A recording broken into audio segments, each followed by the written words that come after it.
Toss যেত, বল নাও, match যেত, এটাই আইপিএলে অধিনায়কদের চেনা ছক। সন্ধ্যার ম্যাচ তো বটেই, দুপুরের ম্যাচেও সেই ছবি দেখা গিয়েছে। প্রথমে প্রতিপক্ষকে মেপে নিয়ে খেলার পরিকল্পনা করেছে দলগুলি। এখনো পর্যন্ত 16টি ম্যাচের মধ্যে 15টিতে টস জিতে প্রথম বল করেছে দলগুলি। কিন্তু 17তম ম্যাচে চেন্নাইয়ের মাঠে টস জিতে চেন্নাই সুপার কিংসের বিরুদ্ধে প্রথম ব্যাট করার সিদ্ধান্ত নিয়েছে দিল্লি ক্যাপিটালস। কেন এই সিদ্ধান্ত নিয়েছেন দিল্লির অধিনায়ক অক্ষর প্যাটেল?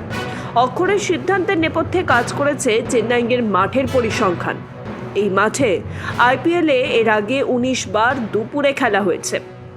তার মধ্যে 17 বার টস জিতে অধিনায়ক ব্যাট করার সিদ্ধান্ত নিয়েছেন। অর্থাৎ এই মাঠে 18 বার সেই ঘটনাই ঘটল। আগের 19টি ম্যাচের মধ্যে প্রথম ব্যাট করা দল 10 বার জিতেছে, পরে ব্যাট করা দল জিতেছে 9 বার।